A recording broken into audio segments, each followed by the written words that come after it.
I can see it like it was yesterday. Majestic music prompting everybody to rise. Da, da, da, da. Here comes the bride, remember? Maybe you smiled, me, I cried, nervous, perhaps. Your palms clammy as you reach to grasp the hand of your bride, all dressed in white, your beautiful, blushing bride for life. But I digress. Therefore, let's address what to do, how to live. Some are confused on how it's did, how it's done, so some say they're done. Marriage, easier said than done, but everybody's doing it, pursuing it. No understanding, standing under the weight of what this really means, so they ruin it. It's hard.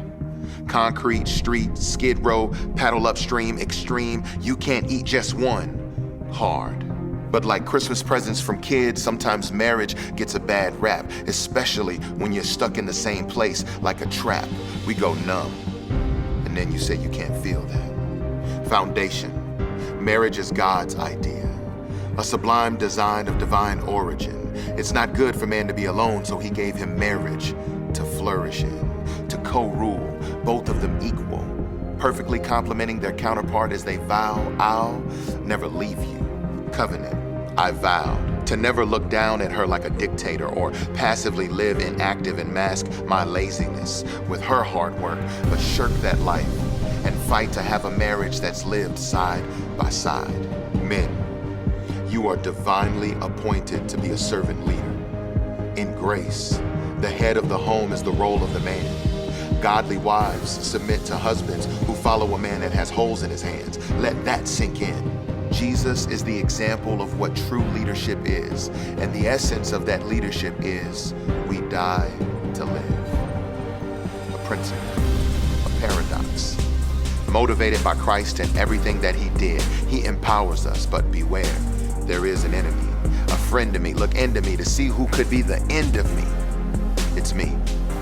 Now you say it with me. It's me.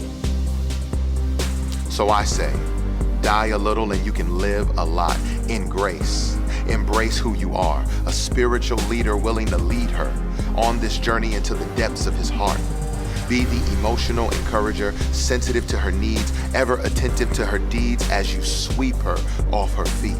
The financial provider with a plan of stability, her physical protector that keeps her from iniquity. Be her friend. You may love her, but do you like her?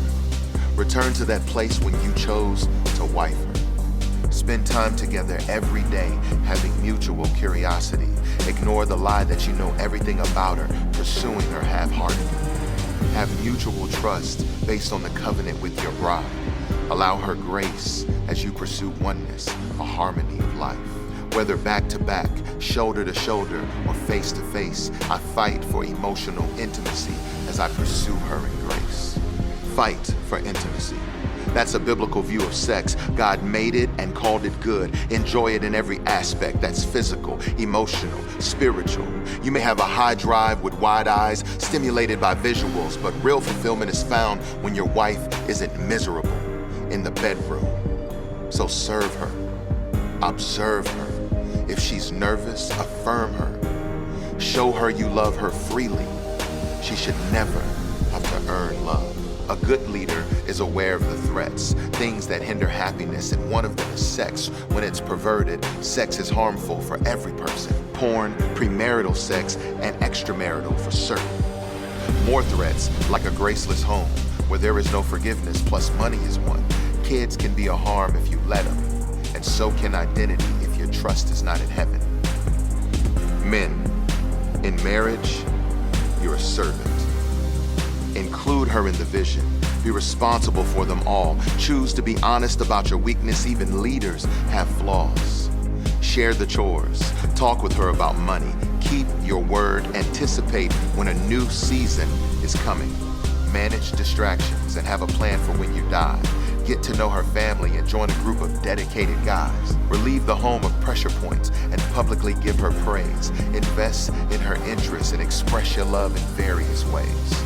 Point her to Jesus. Allow her to impact your life.